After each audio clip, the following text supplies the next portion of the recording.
Bonjour à tous. On se retrouve aujourd'hui pour un tout nouveau numéro du bilan de la semaine. On se retrouve chaque semaine pour parler en moins de 3 minutes de toute l'actualité et on en parle juste après le générique. C'est parti, générique.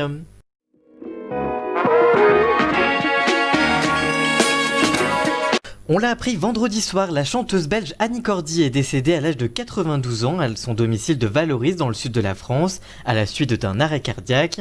Ancienne artiste de music hall, Annie Cordy est principalement connue pour ses chansons qui ont rencontré le succès auprès du public.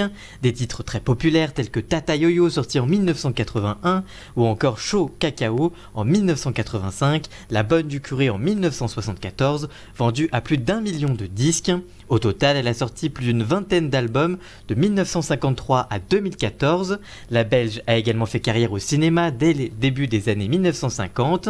Par ailleurs, Annie Cordy a joué dans des téléfilms français pour France Télévisions ou encore dans Scène de ménage sur M6 dans laquelle elle interprétait la grand-mère de Marion.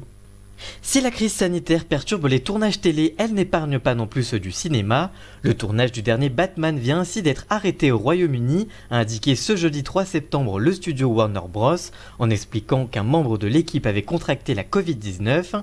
Selon Vanity Fair et Hollywood Reporter, c'est la star Robert Pattinson qui serait la personne infectée et placée à l'isolement.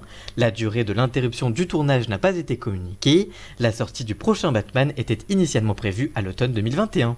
Le rappeur Ademo, l'un des deux frères du groupe PNL, a été placé samedi en garde à vue pour usage de stupéfiants, outrage et rébellion. Les faits se sont déroulés vers 17h50 à l'angle des rues Malaysia et de l'avenue Main. De son vrai nom Tariq Andrieux, a été aperçu dans la rue par une patrouille, je cite, en train de préparer une cigarette de confection artisanale, alors que se faisait sentir, je cite, une forte odeur caractéristique de cannabis.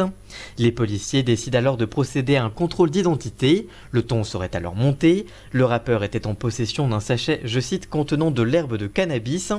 Sur des vidéos diffusées sur les réseaux sociaux samedi en fin d'après-midi, on voit l'homme être plaqué au sol puis menotté par plusieurs policiers dans le quartier d'Alésia.